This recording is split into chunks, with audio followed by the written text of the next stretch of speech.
Let's begin the webinar series for the year 2021 presented by Global Education Office of Kyoto University Graduate School of Education. We offer the first lecture today. This year's theme is Understanding the Japanese Model of Education through East Asian Dialogue. We will have 5 lectures in total. Last year, under the theme Towards Critical, Historical, and Transnational Dialogues on Japanese Model of Education, we held 9 lectures. This year, we would like to advance this discussion on the Japanese model through dialogue with East Asia.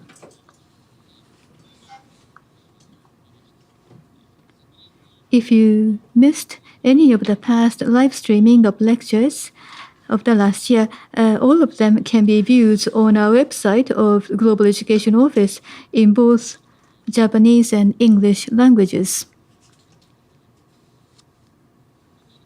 First, I'd like to briefly explain the objective of this year's webinar series, Understanding the Japanese Model of Education through East Asian Dialogue, before I introduce today's speaker, Professor Taki.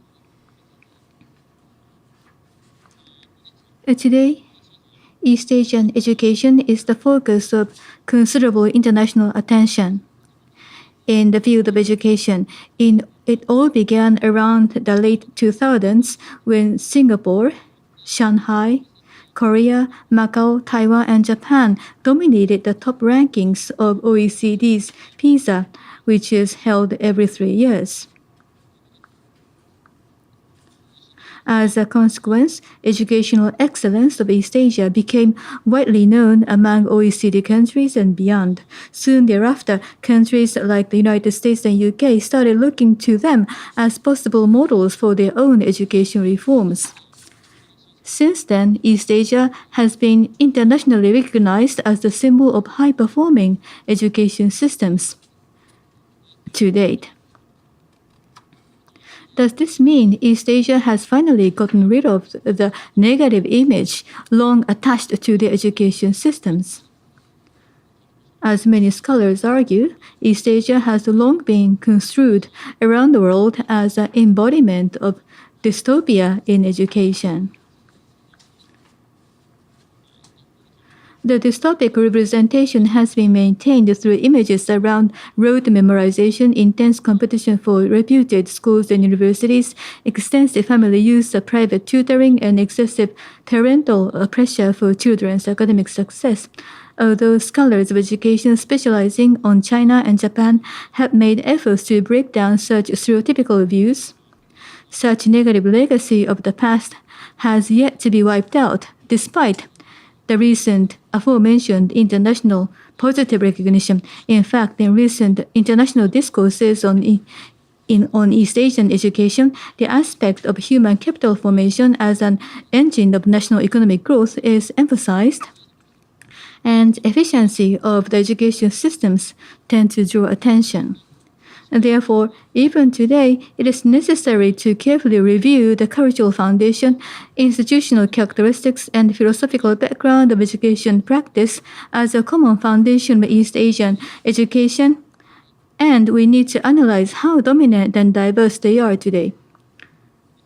Against this backdrop, some scholars have started adopting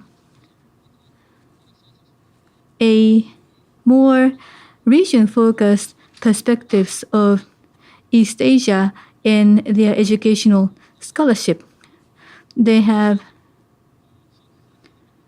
explored, identified new insights generated through the explicit foregrounding of East Asia as a broader analytical framework. Ho 2020 and Tan 2020, for instance, developed the notion of Confucius cultural background to highlight the shared cultural foundation underpinning pedagogical thoughts and practices in the region, as well as accounting for East Asian educational success. Aizawa, Kagawa, and Rapley, in their book High School for All in East Asia, draw on the shared historical experiences of East Asian societies characterized by such concepts as catch-up modernity and compressed modernity in order to highlight the particular institutional features of high schools in East Asia. In those works, we find East Asian researchers working together and comparing findings of their studies of respective societies in order to articulate a shared regional framework based on the common cultural background and historical experience. One of the most important sources of intellectual inspiration for the recent regional collaboration is the work done by Quan-Shin Chen, cultural studies scholar from Taiwan, in his landmark study, Asia as Method Towards De-Imperialization, published in 2020. He argues that East Asian intellectual must confront the problem of West as method, which is the incessant comparison of self and local context in relation to Western experiences and theories. He maintains that this default mode of intellectual practice has resulted in distorted self-understanding of East Asia. As an alternative, he calls for a new methodological approach, which is called Asia as Method, drawing on the works of Japanese scholars Yoshimi Takeuchi and Yuzo Mizoguchi. Practicing Asia as Method involves East Asian researchers comparing notes with each other to establish East Asia as a point of reference in the region. Chen's work has been really influential, and his methodological proposal has been taken up by a number of education scholars in Asia and beyond. Now, this year's webinar series, Understanding the Japanese Model of Education Through East Asian Dialogue, invites 5 Japanese and international education researchers with varying fields of expertise, such as philosophy of education, sociology of education, comparative education, and curriculum studies. But all of them have demonstrated scholarly interest and commitment to understanding education from an explicitly East Asian regional perspective. West as Method has been the default approach in much of the Japanese education scholarship. We do hope that this webinar series will enable us to develop new insights into the Japanese model of education through the shift in our methodology to adopt East Asia as a central point of reference for our intellectual work.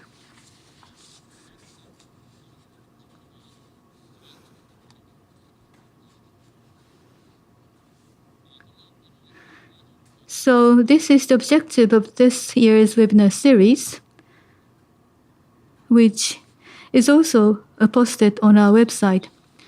Now, the speaker for today is Dr. Hirofumi Taki, Associate Professor of Faculty of Social Sciences of Hosei University. He and I have had some recent interaction. First, I read the chapter he wrote in this book, High School for All in East Asia. And it has caught my attention a great deal, knowing that there is such a young scholar in the field of sociology of education who has actively endeavored to disseminate theories originated from Japan to the world. And then he sent me a copy of his very ambitious book, Education and Inequality in Comparative Perspective, with a book band saying, "How can a theory originated in Japan go global?" As it suggests, he, as a quantitative researcher, has been tackling very seriously with this challenge in the field of sociology.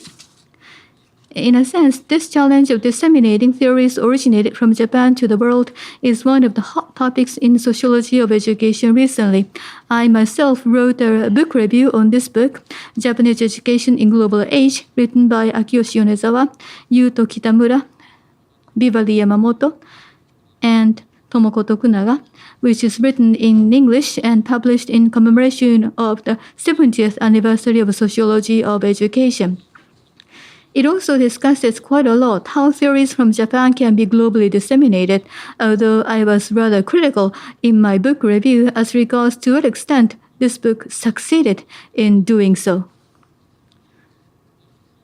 But this certainly shows that the task Dr. Taki has been taking on is drawing attention in the Japanese research community of sociology of education. And today, he is going to give a lecture drawing on what he discusses in his book. And the title of the lecture is Theorizing from Japan and East Asia in Comparative sociology of education beyond particularism and quasi-universalism. Just a while ago, I was browsing through this book again and confirmed that there are many parts which I mentioned in my opening remarks. Let me deviate from my original plan and quote one passage from this book. I hope interpreters are okay with this. At the end of its preface, he says, quote, "This book discusses why and how inequality of education opportunities occurs from the perspective of comparative sociology. Explanations about this question so far have been mostly presented based on the realities of Western societies and vividly reflect the context of those societies. Simply proposing an explanation born out of the reality of Japanese society against them would not create any dialogue." Please note he used the word dialogue here. Only when connection is made between the context behind both explanations, there appears an opportunity to reflect upon previous or existing explanations, making it possible to deepen our understanding of the phenomena of inequality in education.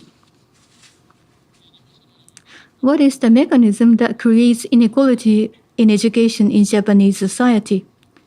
How is the context of Japanese society involved in that process? The ultimate goal of this book is to offer a thick explanation about inequality of opportunities in school education from the perspective of comparative sociology in a form which is neither a context-free universalist model nor a particularist model with an excessive emphasis on Japanese uniqueness. He thus denies both approaches. So in this way, Dr. Taki is doing exactly what we try to accomplish in this webinar series. I am looking forward to his lecture very much. Dr. Taki, please. Thank you very much. I'd like to share the screen with you. Okay, then thank you very much for the kind introduction, Dr. Takayama. I am Taki. I'm with Hosei University. I would like to talk about this topic, Theorizing from Japan and East Asia in Comparative Sociology of Education, Beyond Particularism and Quasi-Universalism. I am taking a quantitative approach in my analysis to elucidate Japanese characteristics. For those of you who are not so familiar with quantitative analysis, perhaps it will be a good opportunity to give me your feedback. Let me start my presentation. First of all, a little bit of a self-introduction. I specialize in social stratification, educational sociology, and comparative sociology. I take a quantitative analytical approach and use statistical methodology. I focus my attention on the inequality in education, as how inequality was formed in Japan's institutional context and how Japan compares with other countries. That is basically what I'm trying to study. Much of what I will be presenting today will come from this book that I have published last year. And I will skip much of the quantitative aspect and talk more about the substance. Those of you who are interested, I would appreciate it if you could look up this book in a library. Let me start with some issues of concern that I would like to address here.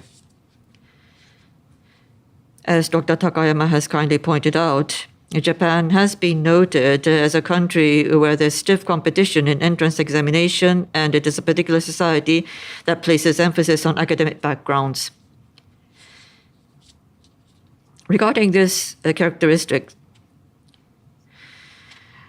Earlier studies focusing on Western countries probably cannot be applied as is to discuss this Japanese feature.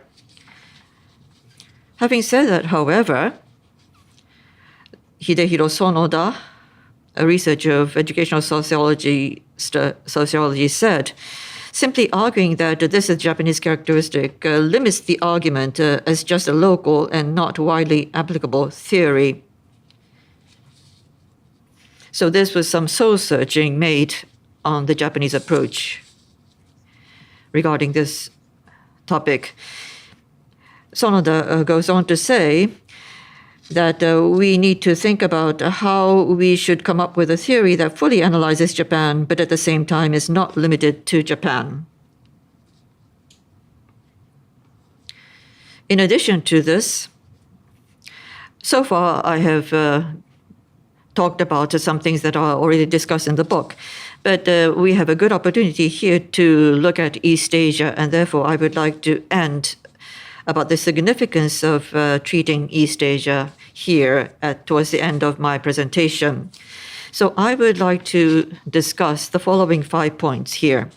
First of all, for those of you who may not be so familiar with this, I would like to take the example of studies on inequality in education and think about what explanation means in the field of sociology. And as a second point, I would like to discuss what comparing societies mean in terms of theories and empirical analysis, and what is the actual process of comparison from a theoretical and analytical empirical analysis standpoint. And thirdly, taking the example of Western studies on inequality in education, if we take those Western studies as is, there still will be discrepancies with the actual situation in Japan. And therefore, based on the situation that we cannot apply the Western studies as is, what should be done? That is the third point. As main part of my research in the book, I would like to refer to OECD PISA data and my analysis based on this, and discuss theories and empirical analysis in comparative sociology. And as the last point, I would like to think about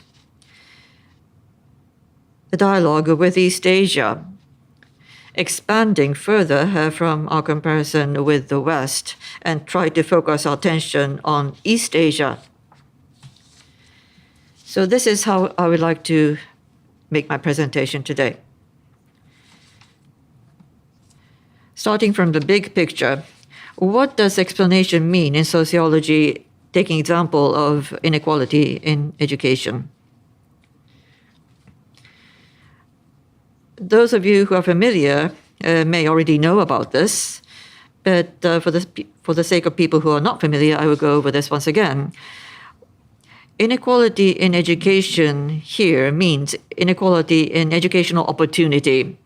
There are various inequalities, and in my research and in this presentation, the inequality in educational opportunity means that we're talking about something where an individual has no choice about which school to attend or which vocation to take up in the future. In other words, ascription controls the future of that individual.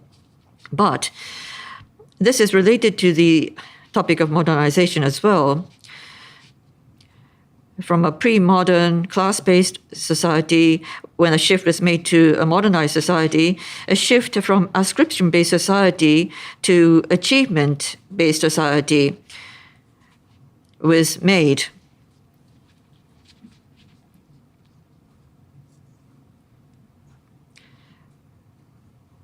Having said that, however, when you look at the actual social mechanism,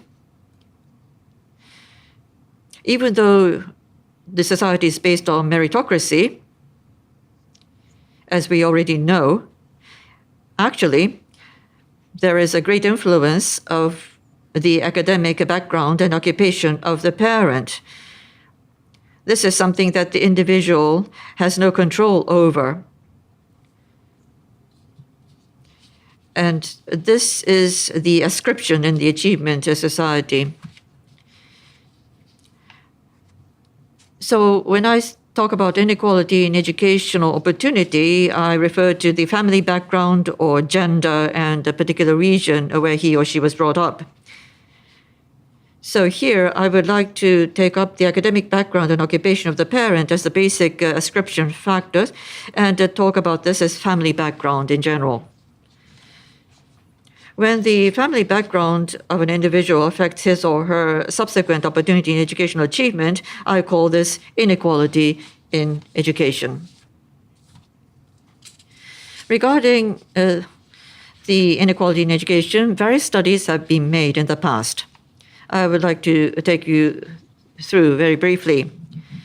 Various empirical research has been conducted.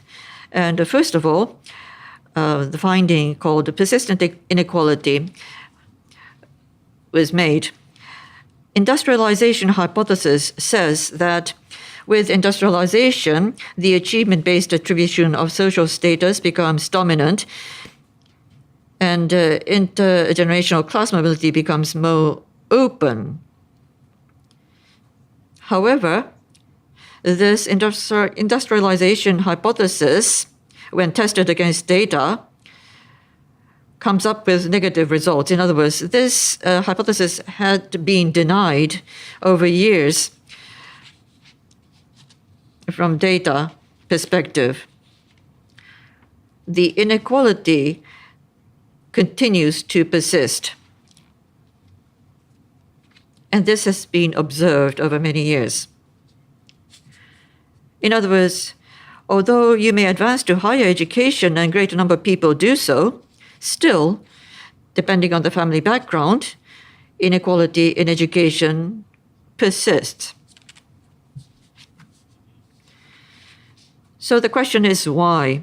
And one way of explaining this is called the FJH hypothesis. You don't have to memorize this. It is not that important to memorize it. And this hypothesis has been said that in a society where industrialization has advanced to a certain degree, the gap in terms of relative mobility chances remain constant. Inequality continues to persist, and even with industrialization, inequality does not disappear.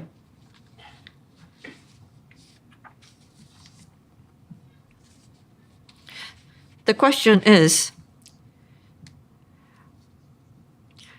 although we have shown this time and again by data, the question is why? This is still unanswered. FJH hypothesis, in essence, says the following. In a society where industrialization has advanced to a certain degree, the gap continues to exist. And the hypothesis just points to the fact that there is such data, but does not discuss why. It is not useful to explain why that is so. For those of you who know the quantitative approach, it only describes the relationship among variables. So this is called a variable-based explanation. And this FJH hypothesis is an important finding, but it doesn't address the question why. It just points to the fact and describes the fact that inequality continues to exist. Then what sort of explanation is needed? We note that inequality still exists, but describing that by variables is not enough. We need a mechanism-based explanation. From an analytical sociology perspective, this has been found more recently.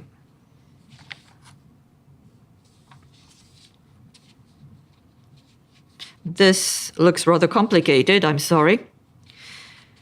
But what does it mean to explain the mechanism?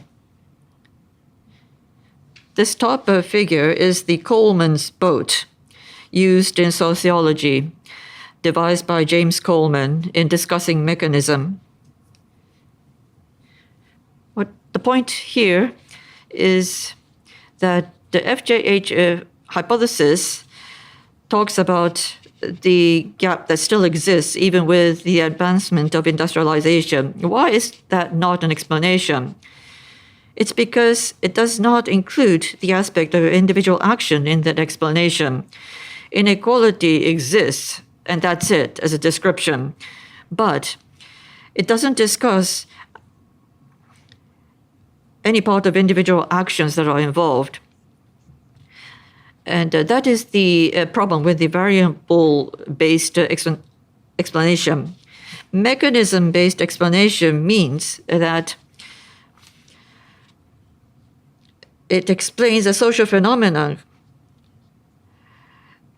and take individual level actions as a unit to elucidate the mechanism that generates the actions of the individual. The social phenomena occurs as a result of individual actions, and unless this aspect is addressed, the mechanism cannot be explained and just remains a variable-based explanation. The FJH hypothesis is not able to address the why question because it does not address the individual actions.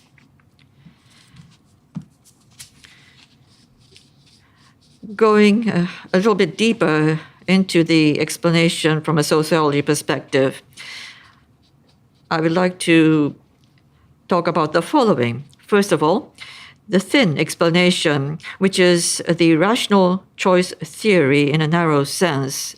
It is less sociological in explanation. So the typical is neoclassical economics and focuses much on the individual. Neoclassical economics says that the individual acts rationally by objectively calculating the risk and the benefit.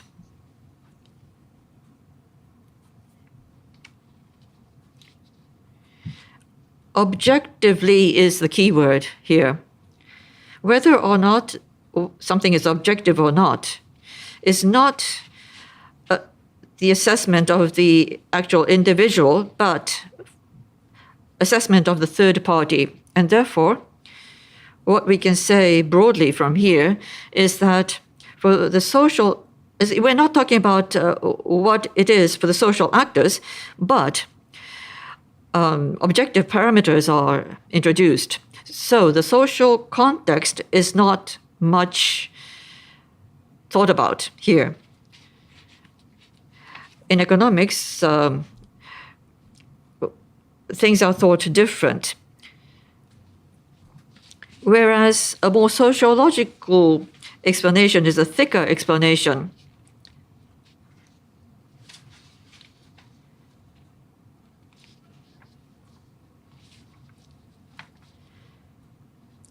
So the social context under which the actor is placed is included in the explanation where there is subjective rationality. The Protestant ethic and the spirit of capitalism of Max Weber is representative of this. So under a certain context, something that seems irrational might become understandable based on subjective rationality of the individual in a specific society.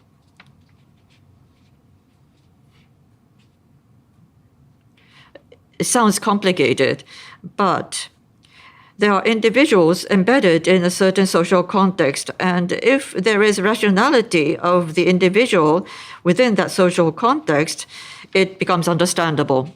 And sociology gives importance on the thicker explanation.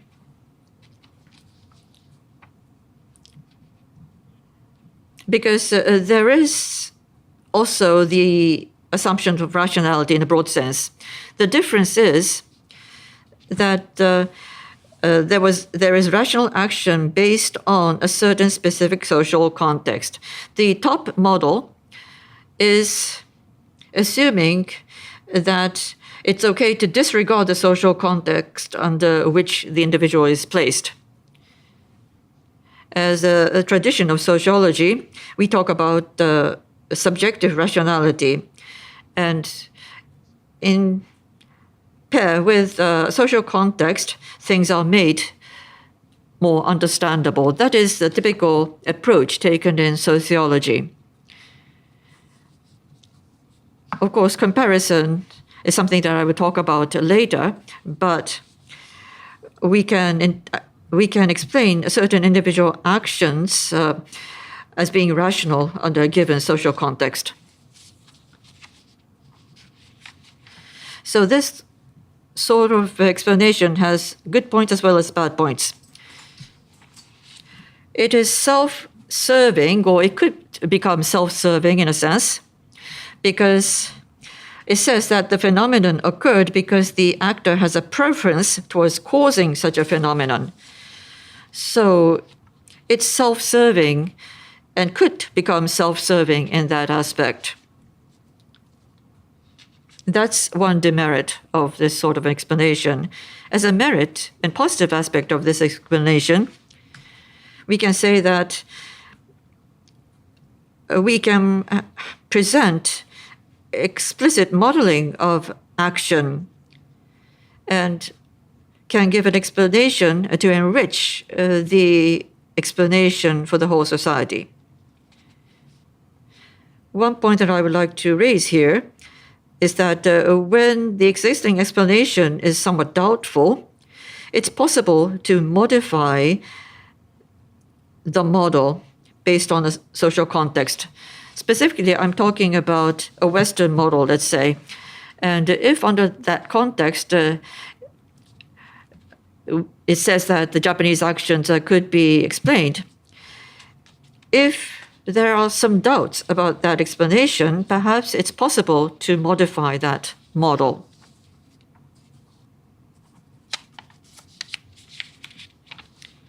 The approach that I have taken in my book is the following. Under the Japanese social context, I try to see why inequality in education occurs.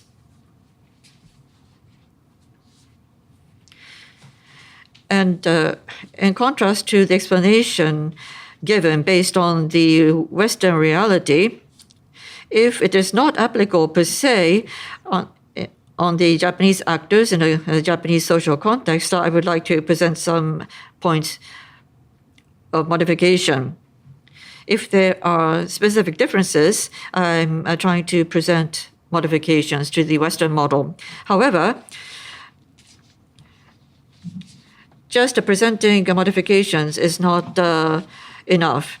As a result of modifying, if we are able to demonstrate with data that it's better to modify as such,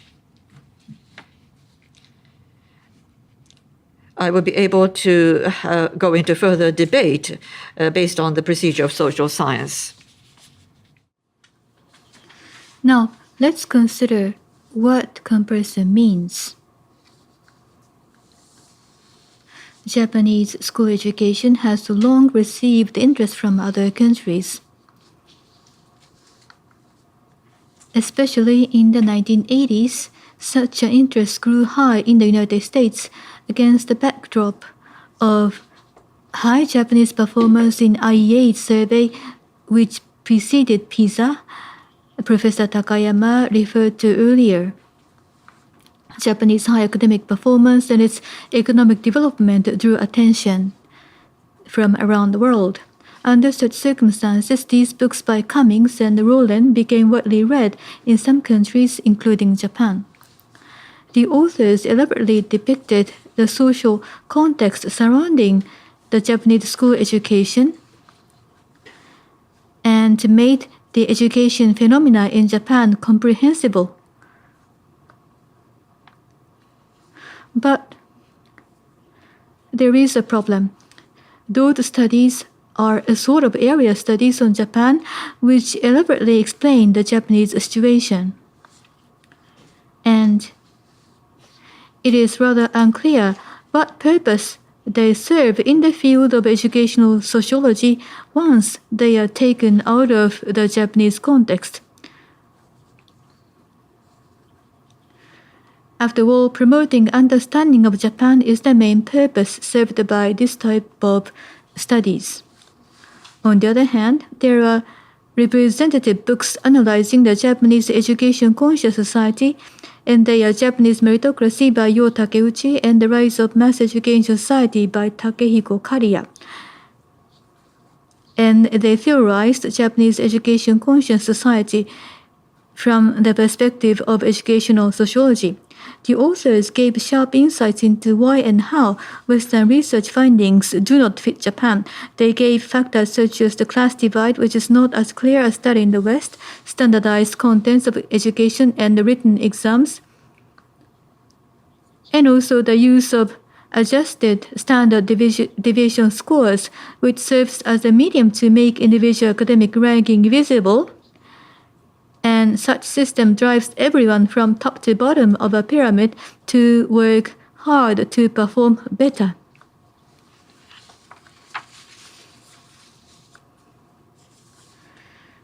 Through such an explanation, they clearly and logically elaborate on the characteristics of Japanese society where everyone makes effort toward academic accomplishment.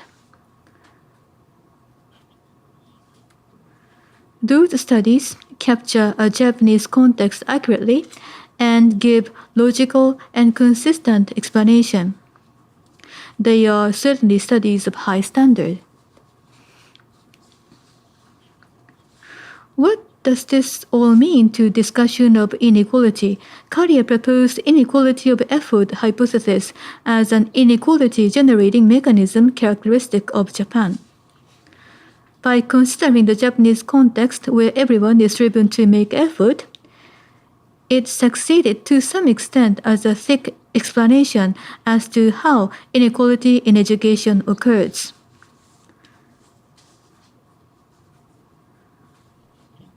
But here is a problem.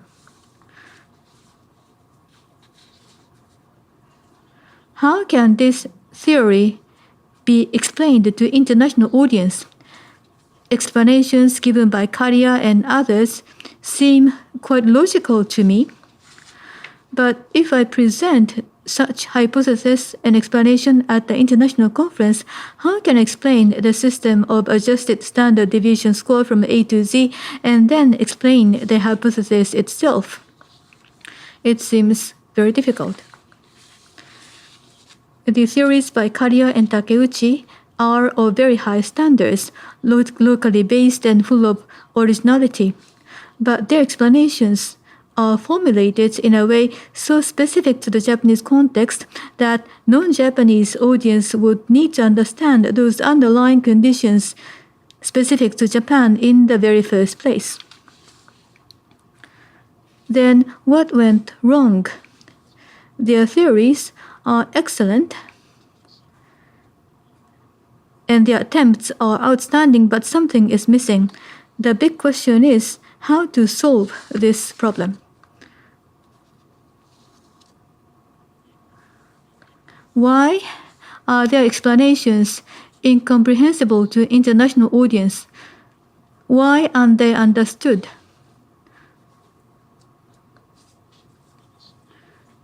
After all, a theory about the phenomena in a society such as Japan presented against an existing explanation of a phenomena in a different society is just another alternative theory.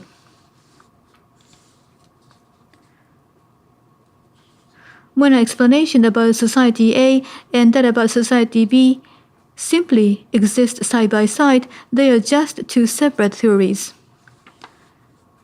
To solve this problem, I'd like to borrow a strategy called particularism to universalism to particularism proposed by Yoshimichi Sato in one of his papers. When there are two explanations about the two societies respectively, they simply exist side by side as two different and separate theories. Sato suggests when there are two different explanations or three different explanations about two or three respective societies, it is necessary to put a concept on a higher level which explains these societies and also the differences between those societies. This strategy can be expressed in multiple ways. For example, effort to generate a dialogue between explanations of Society A and Society B, or to relate them with each other.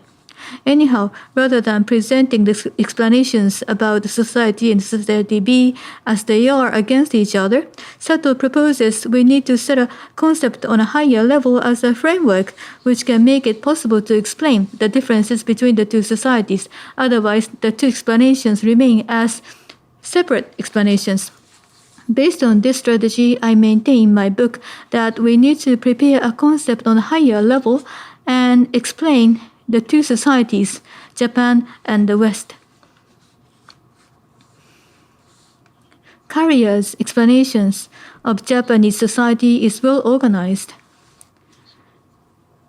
And for Western societies, Society B, there are many preceding solid studies. But only presenting explanation of Japanese society against that of Western society doesn't work, as they are not discussed in association with each other.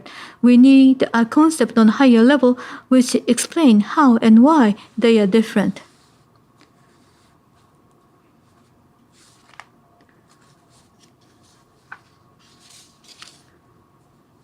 Then, what has caused this problem?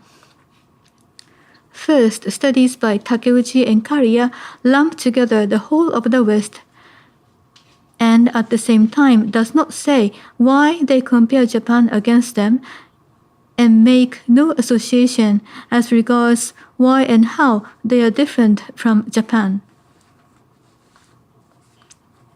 On the other hand, there were elaborate quantitative studies done on comparison with Korea and Singapore by Sim, Takayasu, Nakamura, and Arita. They clarify the Japanese characteristics by comparing with those East Asian countries which have many commonalities with Japan. But they used theories from Western societies and they try to capture characteristics of those societies through comparison with the West. Since they compared those studies which are similar to each other against the West, they failed to clearly depict characteristics of those countries. There are many criticisms of Japanese discourse on the distinctive characteristic of Japanese people. And many studies criticize that although Japanese previous studies attempted to compare Japan with the West, the frame of reference and how the comparison was made were left unclear. We must clarify why the West is compared against and from what perspective they are compared with Japan. On the other hand, there is deficiency in previous Western studies on Japan. 2.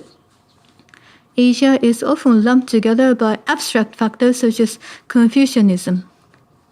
Just as Japanese studies tended to lump the Western societies together,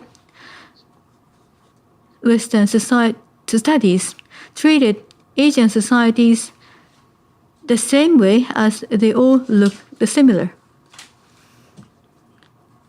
And in my field of research, there are many Western studies which compare Germany and the United States. As I will explain more in detail later, in their framework of comparing Germany and the United States, countries such as Japan and Korea are often excluded as exceptions in their framework of comparison. So those are the problems I find in Western studies.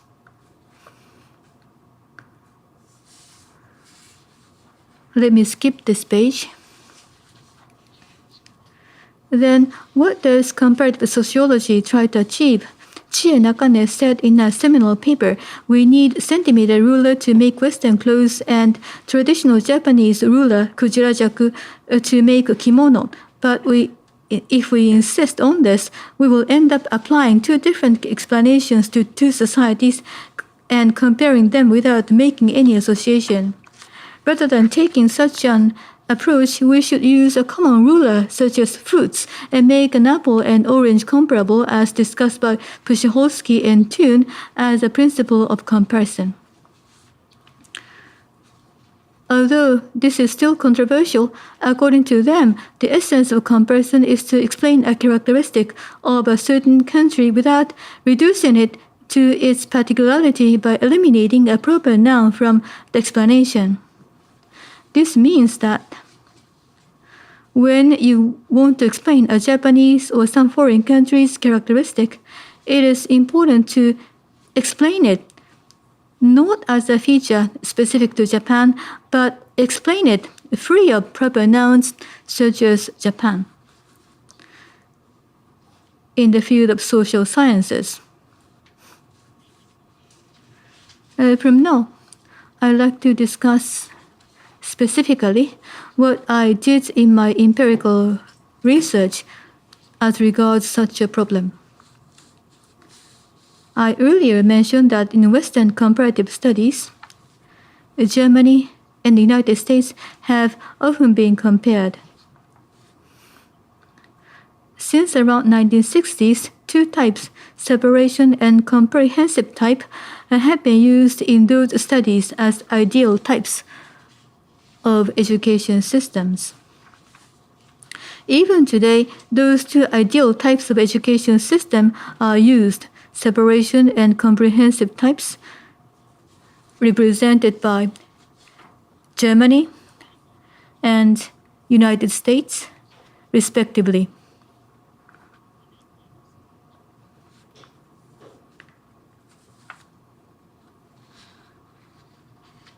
When these two types are expressed in terms of three indices, which look at inequality of education, Germany and the United States have such a relative standing when it comes to a high school level education.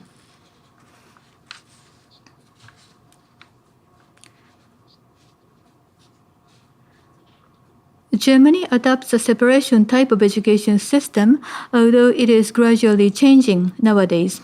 In this type, students separate into 4 kinds of school with clear vocational linkage at the ages between 10 and 12.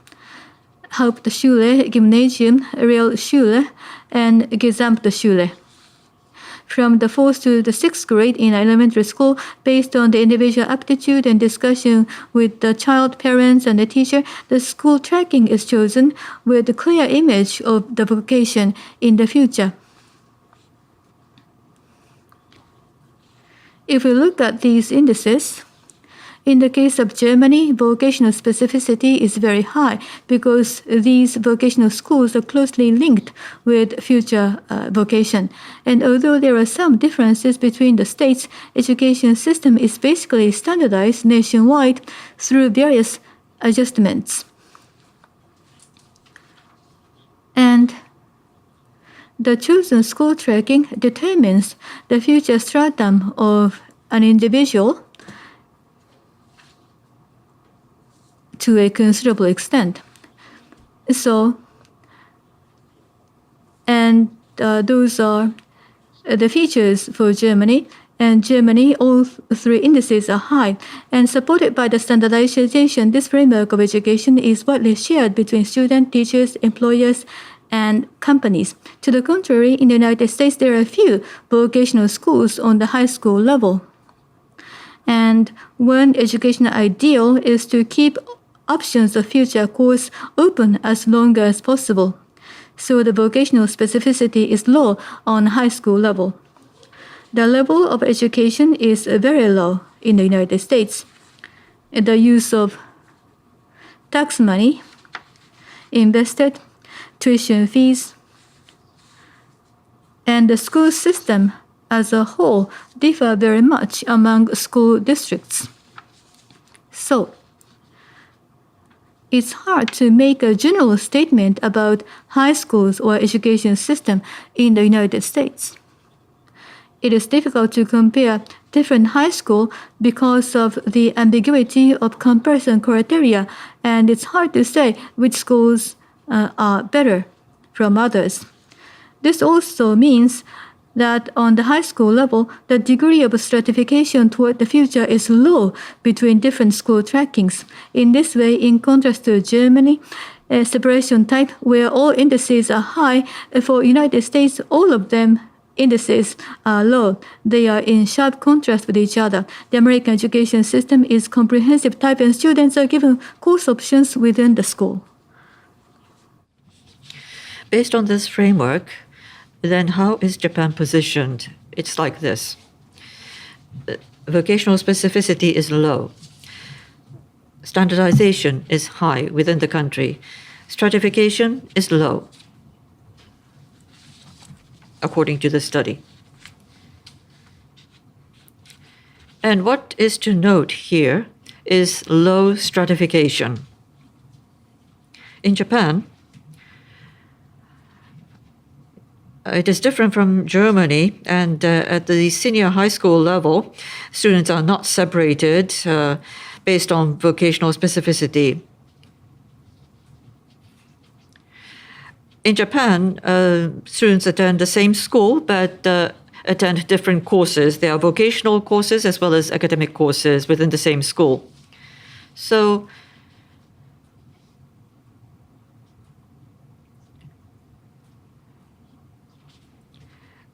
vocational specificity is low, standardization is high, and stratification is low. Although there is a hierarchical structure, but it is not stratification as seen in the case of Germany. And therefore, according to Miller's study, Japan is located as low in terms of stratification. And I had some questions about this, because in Japanese senior high schools, there is the stratification based on entrance examination, and yet Miller's study says that Japanese stratification is low. Based on earlier studies, we were able to note the situation in Japan as follows. It is clear that senior high schools in Japan is under a hierarchical structure, and the students know their deviation scores. And not only the students, but the schools and the employers in general widely share this perception, and therefore it is clear that there is a hierarchical structure among the Japanese senior high schools. On top of that, based on earlier studies on sociology education, there is the school-mediated employment at the senior high school level. And based on the specific mechanism, which is that, as Dr. Honda, who is attending, is critical about this, but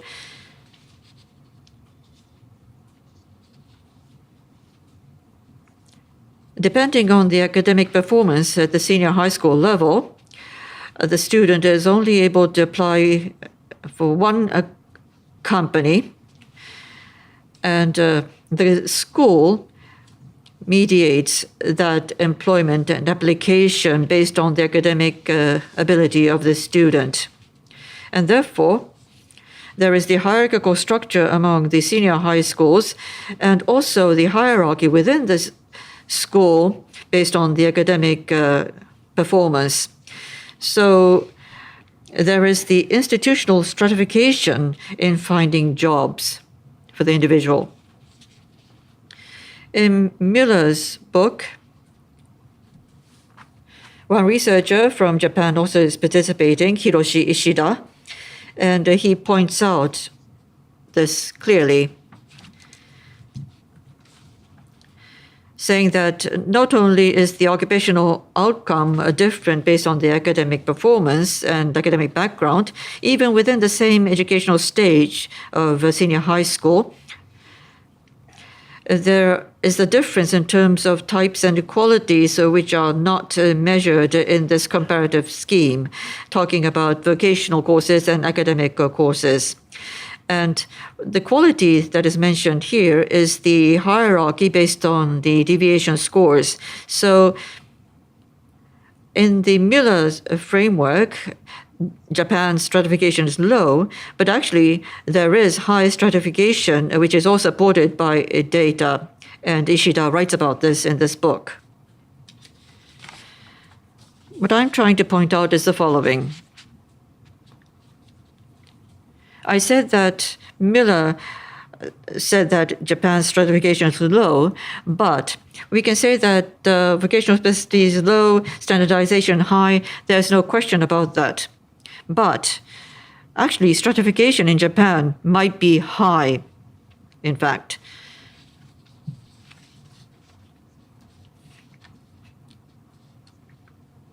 And there is logic in this. Just because you imagine something like Germany, this and this are linked. Stratification means that there is the educational system where students are separated into vocational schools. That is the basic reality in the West. And then these two indices may not be independent of each other. And that has also been pointed out by researchers in the West as well. So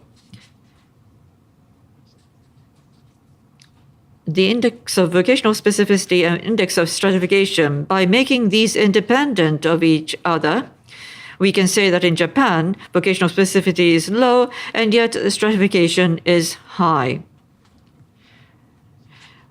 When we do this analysis, I think we're able to enhance the potential of this framework.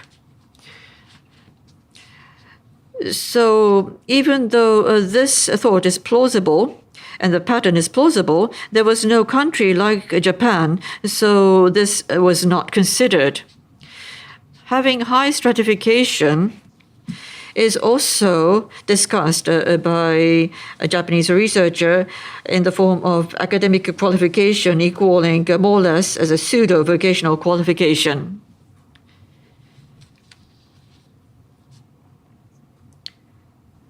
And so we can modify this perhaps as high stratification for Japan. I will skip much of the data and speak about the empirical analysis made with data. First of all, I will be skipping the theory as well. Cartier's hypothesis was reviewed based on the comparison with the Western studies.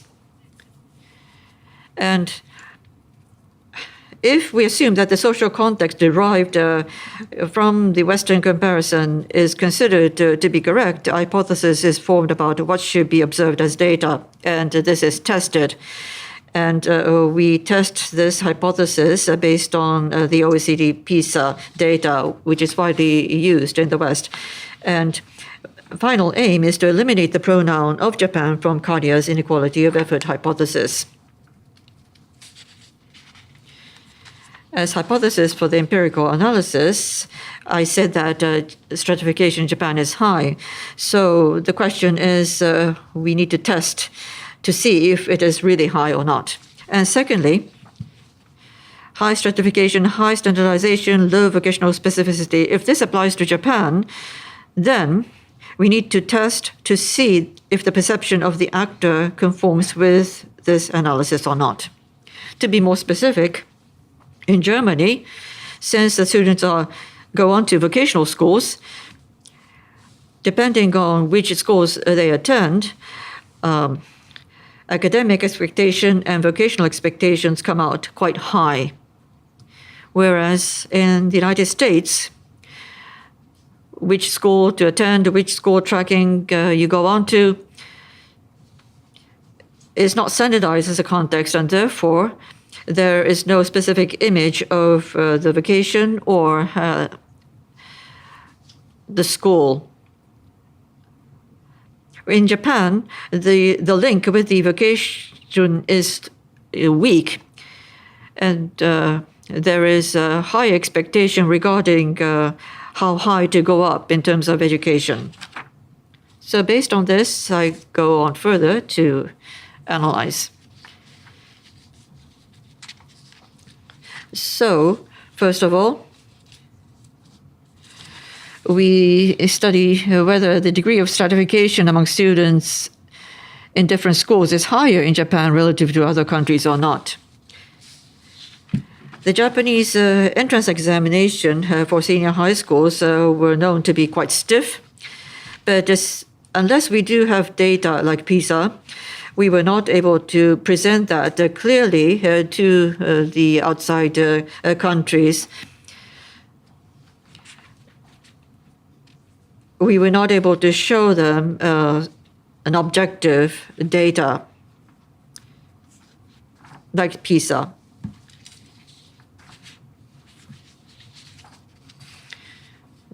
This is a busy slide, but this compares 22 countries based on earlier studies, grouping them into 4 models.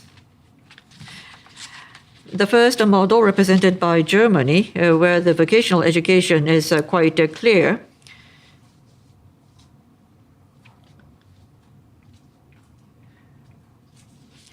The percentage attending rate of vocational schools is quite high, going over 40%.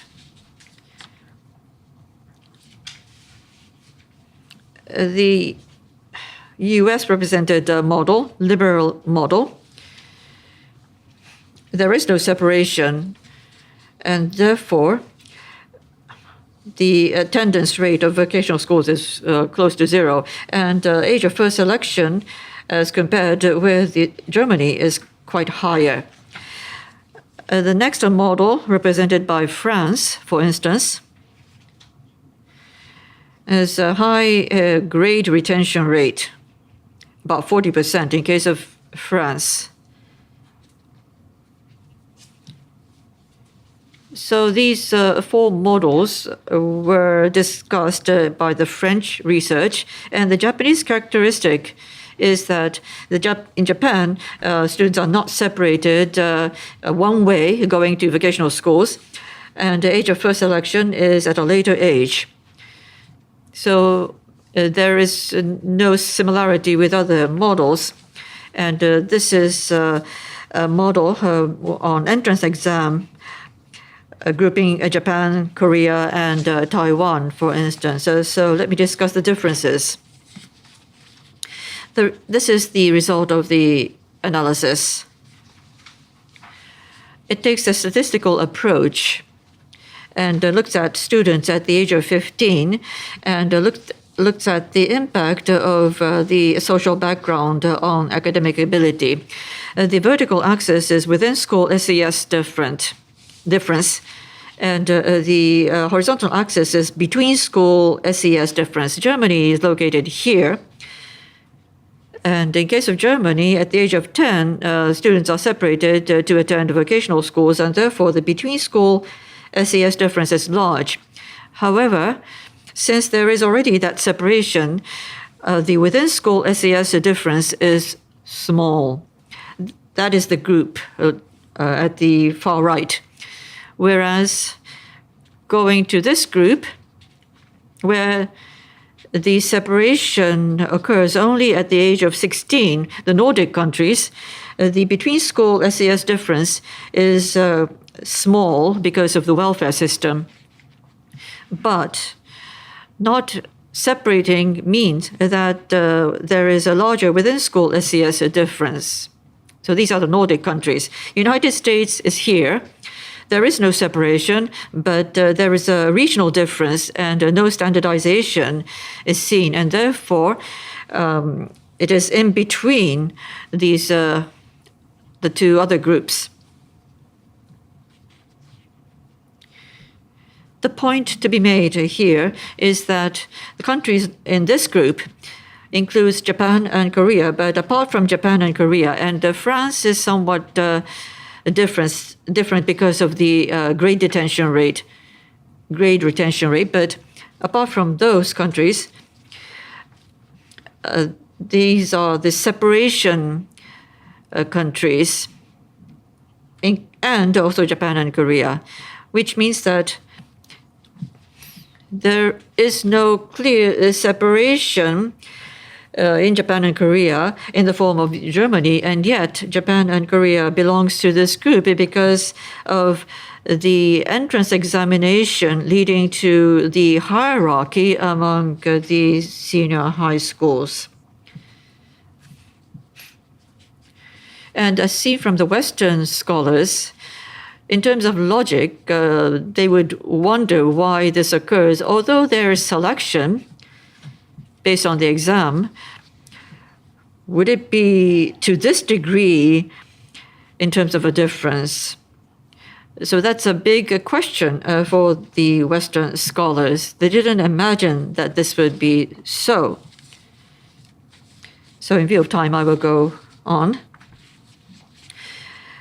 So at the stage of upper secondary education, apart from separation model countries, there is no country like Japan where academic ability and SES are linked and translated in the form of disparity among schools. One characteristic here is, although there is no clear separation, as in the case of Germany, there is a high degree of stratification with the school taken as a unit. So the first hypothesis is supported that Japan should be regarded as high stratification country like the separation model countries. Second point, even this is so, is the actors also sharing this perception or not? And this is confirmed by the following. There is the image of education and the image of vocation. According to the earlier studies, this has been pointed out. Usually the desirable job comes first and then the competition to get that job. But here, the competition comes first and the job won at the end of stiff competition is regarded as the desirable job. So the desirability and difficulty are reversed. To put it more abstractly, there is a high score ranking based on the deviation scores, and usually you choose the score based on what job you desire to win at the end. But since there is a deviation score in front of you, Takeuchi talks about aspiration for a future job evaporating. In other words, the aim is to go up higher, but not with any specific vocational aspiration in mind. This is what Kariya and Takeuchi discusses. So there is stratification, even though there is no clear vocational specificity.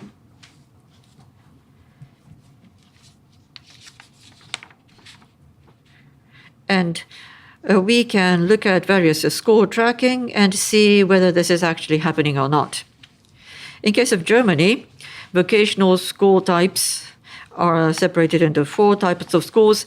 And in case of United States, depending on which math course the student takes, the tracking is seen.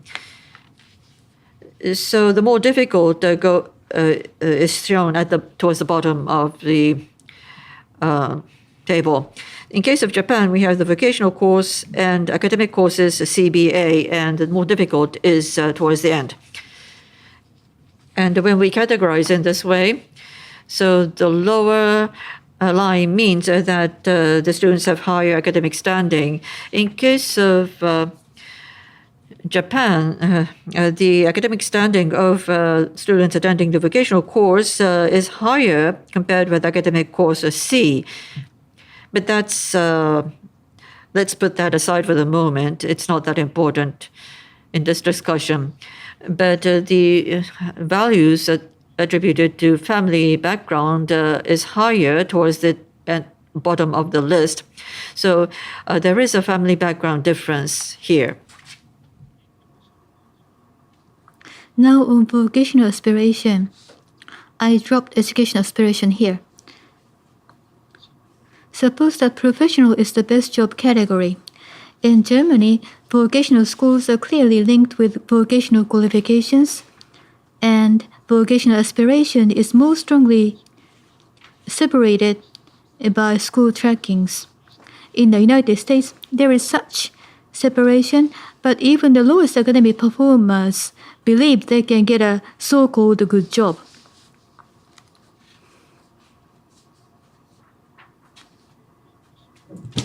ISEI, which is a kind of adjusted standard deviation score for vocation and indicated socioeconomic status, and it's only 40 for German vocational school Hauptschule, but it's quite high for the tracking of lowest academic performance in the United States, and these students seem to believe they can get whatever job they want in the future.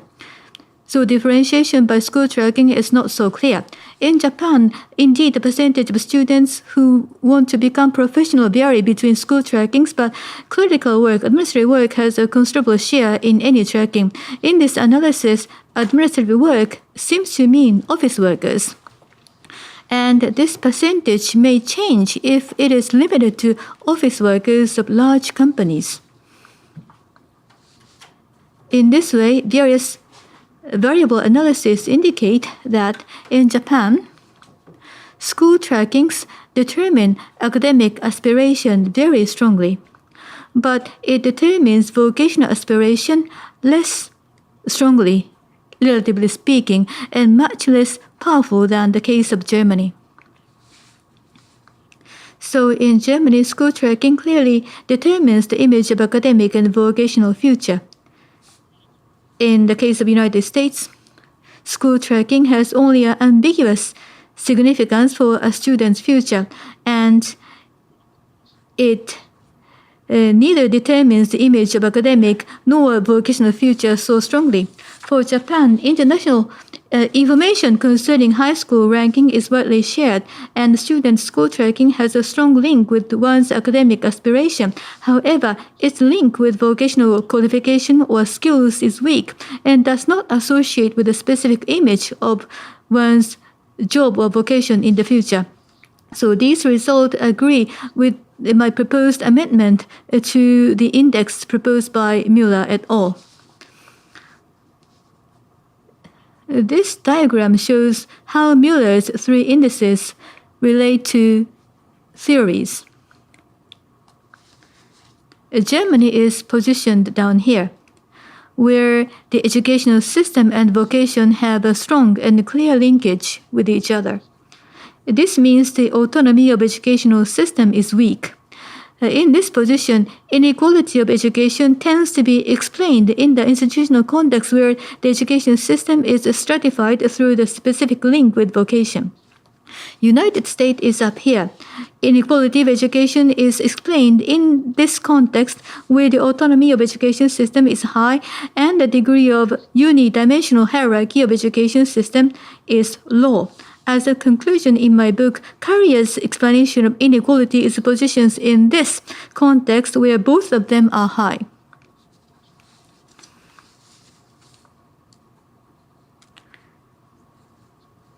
I am not going to explain in detail, but what I think is important here is that I positioned not Japan, but explanation given by Carrier and others in this framework of comparison. Previous Western studies assume the dichotomy of separation type or comprehensive type, which is either here or here.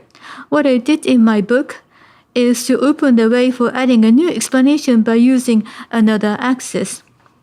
This contribution has significance going beyond a country-specific context like a Japanese context.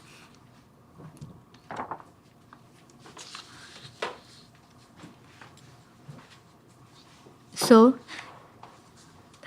As a conclusion, for one thing, inequality of effort is a phenomenon not specific to Japan.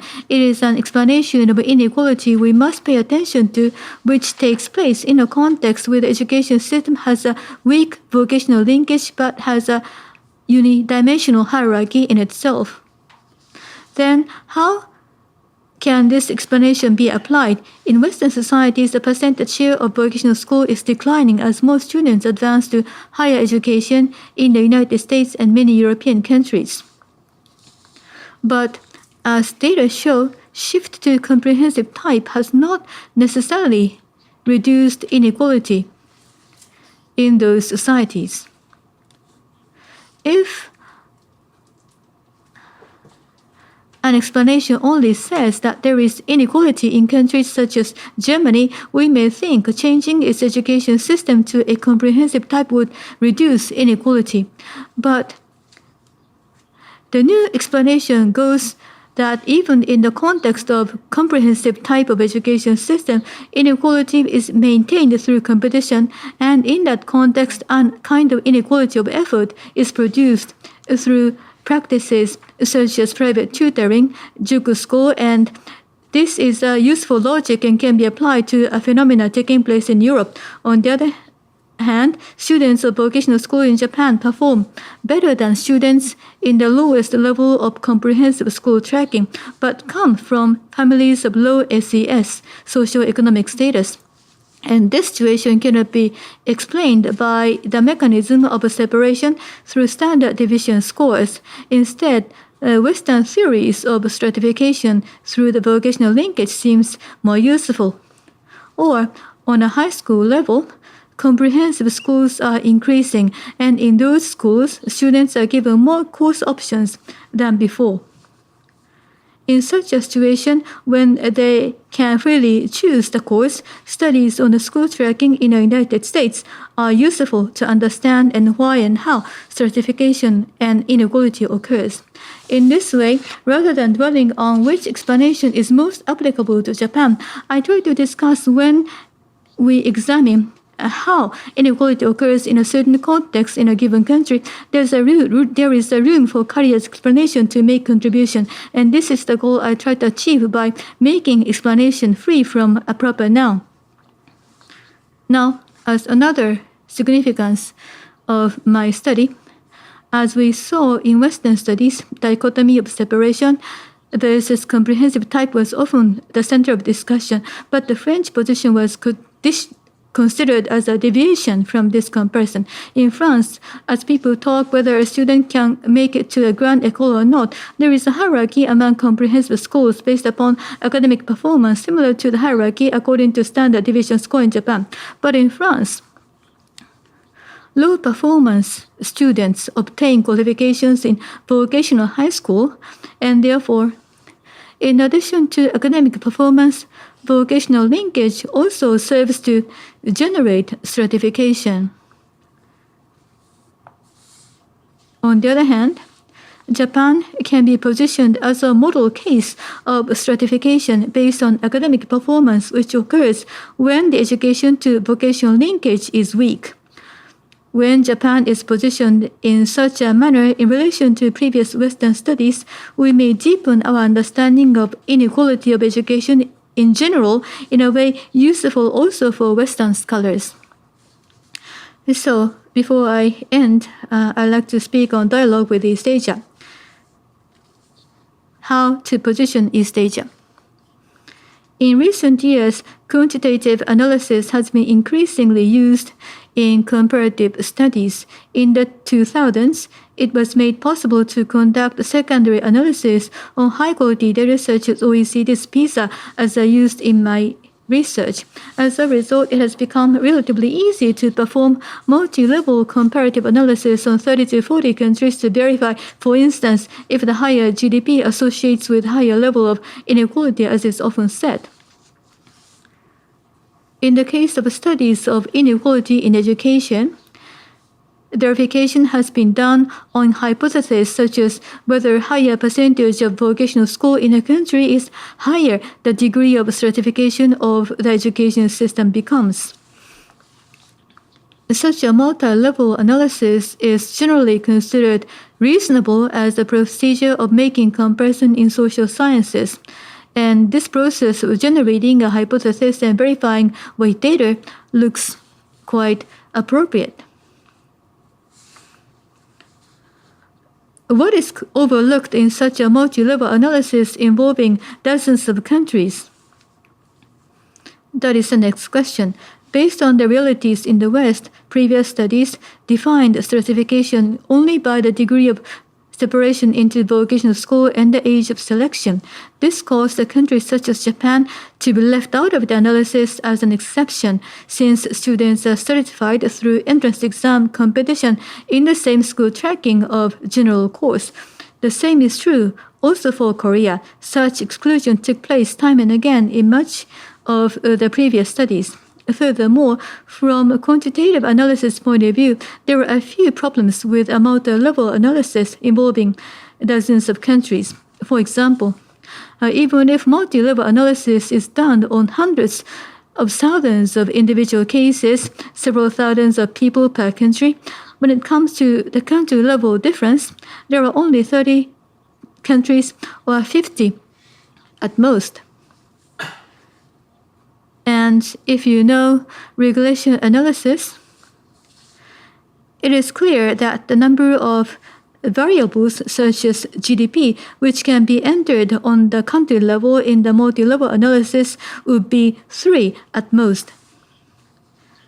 Be it GDP or the degree of stratification of education system, when all other conditions are held constant, it is questionable if we can verify whether those factors are really influential. In regression analysis, when the sample size is around 30, we can enter only a small number of variables. Although it is important to perform verification on such a question, the number of variables in the analysis becomes very small if the number of countries is small. And this problem is known as small s problem in the field of political science. And statistical significance of a difference in a variable usually means the result of the analysis is true for the whole population. But what is the population of the countries? Is this the whole world? And in that case, does a country mean a nation state? Under such circumstances, the meaning of statistical significance becomes clear because we are not sure what the population is for countries. On top of that, once you add many African countries to the analysis, the result would become very different. By changing the countries to be included in the analysis, you can change the result quite easily. In this way, although such a procedure of verification is quite appropriate in social sciences, it doesn't necessarily verify whether the assumed mechanism is correct, and therefore this leaves a possibility of a different model.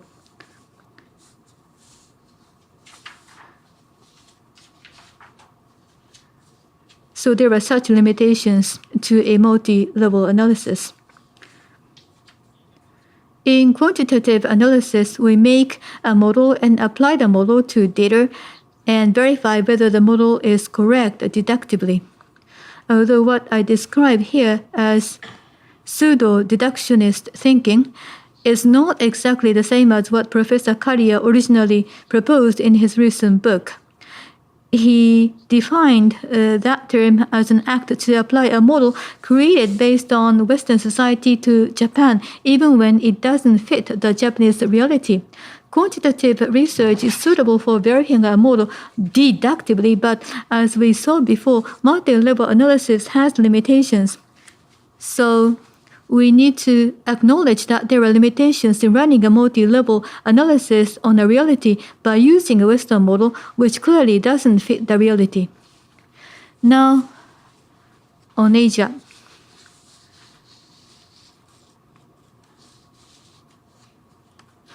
As a quantitative researcher,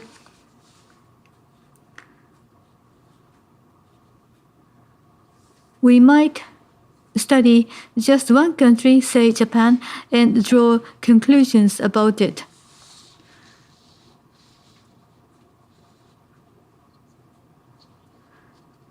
multi-level analysis does have limitations. On the other hand, as a quantitative researcher, remaining open to both deductionist and reductionist discussion is one aspect of our sincerity. Rather than doing a research on Japan and simply presenting the findings, as a quantitative research, we must present a testable model. To position comparative studies as social science, we should consider how they contribute to enriching knowledge beyond the individual societies through their explanation. One point I consider important is I have been indicating it is wrong to apply previous Western studies as they are, but it is equally wrong to think light of those studies. Western studies, at least those comparing European societies among each other and those comparing United States and Nordic countries, have created theories based upon data and empirically tested many times. So we should not disregard them by simply saying that our society is different from theirs.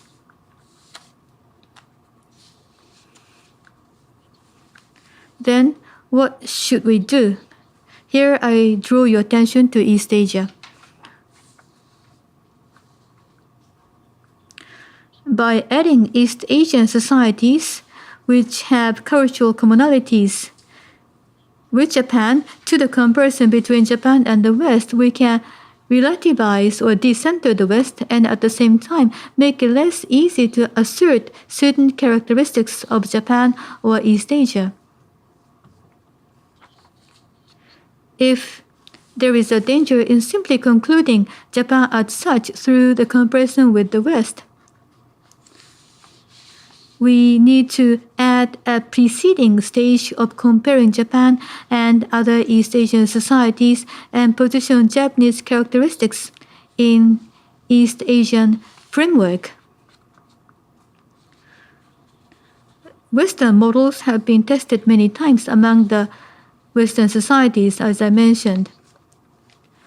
Likewise, if we are to speak of Japanese or East Asian characteristics, then we need to test them within East Asia.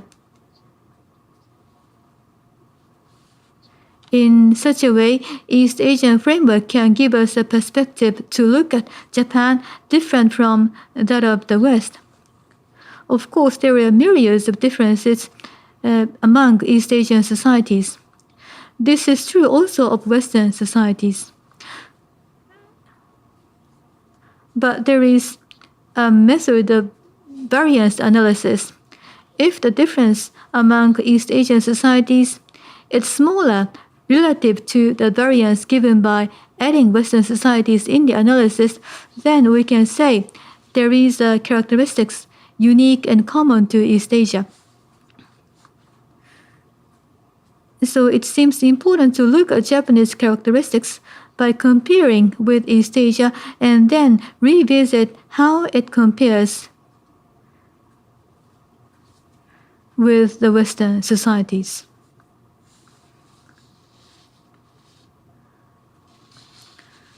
When there is an actual situation which doesn't fit the Western framework, it is significant for the Western people too to point out and widely discuss that situation. It is very difficult to change parameters of cognitive categories of Western studies. But to widely disseminate research findings, it seems effective on a long-term basis to make a framework on a higher level which captures both societies, East Asia and the Western, for advancing the discussion. On a more short-term basis, it seems useful to place a stage of making comparison within East Asia. As a quantitative researcher, I believe we should empirically analyze a theory with data. Finally, about my research tasks going forward. First, I need to disseminate the discussion I developed in my book in a manner readable and understandable for international audience. And secondly, since we are doing sociology of education, what I dealt with in my book is not only about education, but about the linkage between education and work, and attempts to understand the institutions through this connection. The degree of certification, be it high or low, means certification of vocational future, high or low in the future. I analyze not education itself, but the patterns of linkage between education and work. Since it is also related to social welfare and family, I need to explore how education is embedded there as a research interest in educational sociology. More specifically, I am now focusing on gender and vocational qualifications and trying to understand Japanese technical schools. In slightly different contexts, what is the significance of vocational qualification and how it is different between genders are the work I am now working on.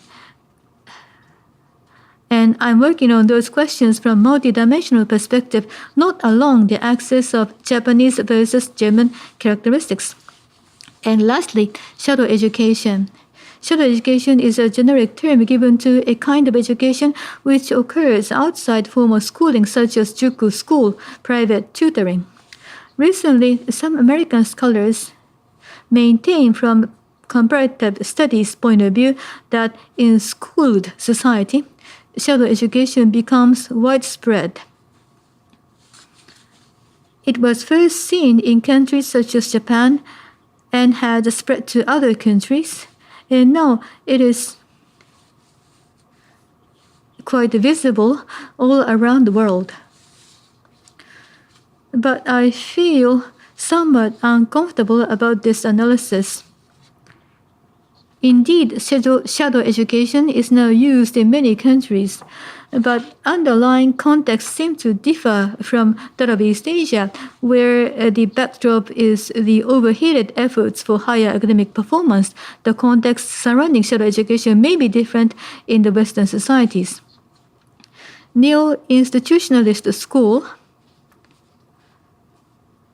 argues that it first appeared in countries such as Japan, and that will appear in the same way in other countries. Instead of such a linear model of change,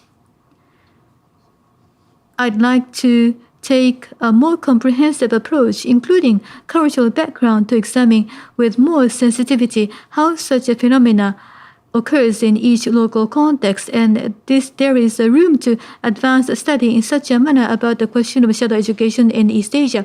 And there already exists a preceding comparative study on Japan, Taiwan, and Korea about shadow education. And those are the questions I recently focused on to further my research. I have spoken too long, and I have covered a lot of areas. Thank you very much for your kind attention.